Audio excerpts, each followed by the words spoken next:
Hello, everyone. Thanks for joining me today. I'm here for the Not Too Shabby shop, and I'm going to be playing with an adorable stamp set from the shop called Tremendous Christmas by Trinity Stamps. I also have the coordinating dies for this, and I love this die set because it cuts out all of the sentiments. There's a die for every single image in this stamp set. So let's go ahead and stamp out this darling critter Christmas tree. I loved this stamp set from the beginning. I knew it was going to be coming home to me, and I'm excited to be able to share it with you. I'm using some colored pencil cardstock to stamp this onto.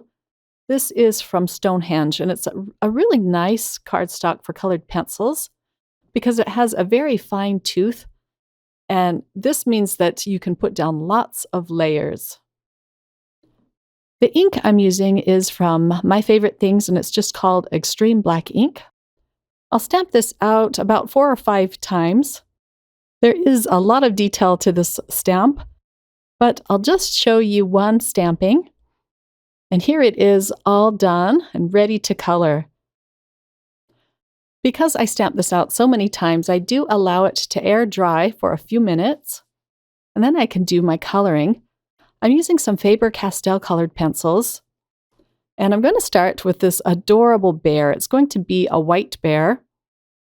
So I'm just putting in some grays for the shading. I'm using several different colors of cool gray colored pencils for this. It's really easy for me to go really heavy-handed with the gray colored pencils so that my bear appears gray. So I'm trying to just add gray to the nooks and crannies and the darkest shadows on the bear. So I'm trying not to go overboard with the grays. I'm going to use the same pink colored pencil on a lot of the critters for their cheeks and their ears. And next for my little fox, I started by adding a yellow, and now I'm going in with an orange. I do come back later with a reddish orange colored pencil. Just need a little more of a red tone to this fox. It was just appearing too yellow. And now for my skunk, I'm going to put a layer of violet down first. My coloring on these animals aren't going to be true to life. They're going to have a little touch of whimsy to them.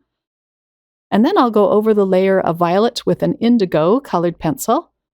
I really love the look of these two colored pencils together. For the stripe on the skunk, I'm just adding a little bit of gray shadows. And this is where I come in with the reddish orange colored pencil for my fox. And once I add that layer, I like it a whole lot better. And now for the deer, I'm using a light brown. And then I come in with a reddish brown. This will add just a richer tone to the deer.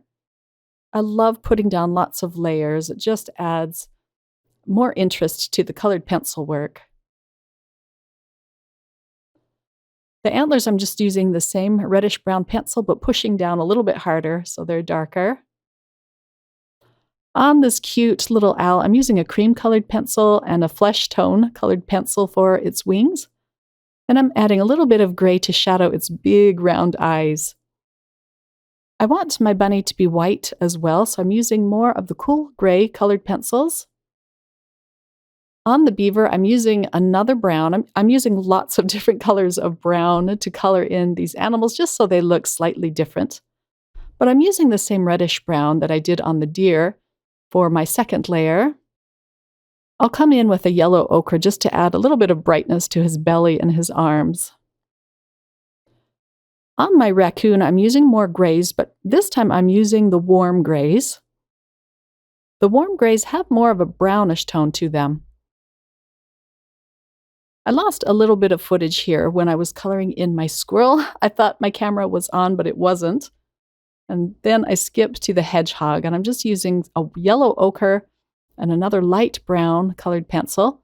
And on his face, I'm using a flesh tone. And last, I'm going to color in the star. I'm using 3 different pencils, a light yellow, a dark yellow, and then I come in with an orangey tone. And that's all there is to the coloring. I have one more step before I cut it out with the coordinating die. I'm going to pop this back in my Mini Misty, and I'm going to stamp it again. This just brightens up the lines. I find that my Faber-Castell colored pencils don't obscure the lines as much as my Prismacolors do, but I still like to sharpen them up by restamping it. And I'm just using my same extreme black ink. And I'm going to stamp this up twice, but it really makes the lines just pop. Let's pull this out of the Mini Misty, and I'm going to tape on the coordinating die. I'll tape it in 3 places just so it doesn't shift in my Sizzix Big Shot machine. Let me take this off camera for just a minute, and here it is all cut out. Isn't that the cutest Christmas tree? I'm using more Trinity Stamps slimline dies to cut out the background panels. I really love their faux stitch dies as well as this faux stitched heel die. Once I have those cut out, I'm going to do a little bit of ink blending. I just want the tree to appear as though it's glowing. So I'm going to darken up my blue, first with some Stormy Skies oxide ink. And then I'll come in with Chipped Sapphire. This chipped sapphire won't go as far into the card as the Stormy Sky. And last with black soot. I'm just barely touching the edge with this black soot. But this will make the sky a little more dramatic behind the animals. Here it is all done. I'm also going to use some tumbled glass on the snowdrifts or the hills. I'll use a little ink dauber for this. I don't want it to be very dark. I just want it to break up the 2 hills. And there it is all done. It's just very subtle. My first hill, I'm going to adhere down flat with some dot liner. And then I am going to pop up the second hill,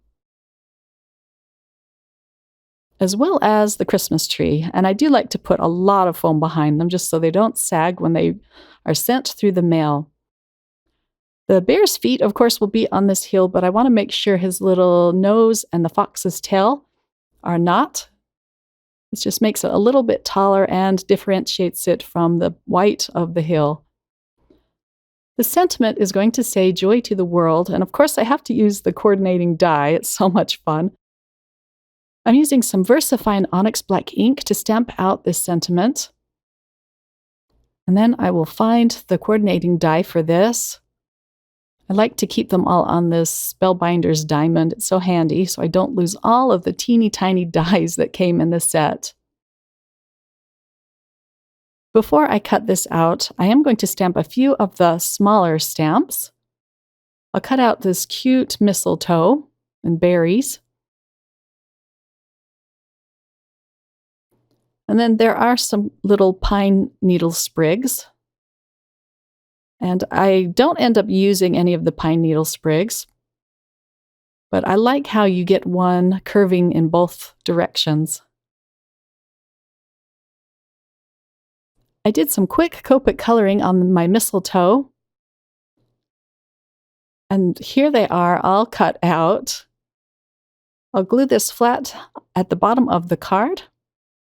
Alcohol markers and VersaFine Onyx Black ink don't mix very well together. The alcohol markers will smear the ink. So I was careful when I was coloring in the mistletoe not to touch any of the black lines. And I'll glue a mistletoe on each side of the sentiment. Off camera, I do add a little bit of unicorn stickles on the star, as well as my mistletoe. And next I'm going to adhere it to my white card base. This card ends up measuring 3.5 by 8.5. And the panel is a little bit smaller than the card base, and I like the white mat that provides. I have a 10% off coupon code for you for the Not Too Shabby shop if you're interested in this stamp set. I'll have the links below, but I encourage you to go over there and check out this wonderful shop. There's so many fun things to be found there. Thanks for watching, everyone. I hope you all have a wonderful day. Bye.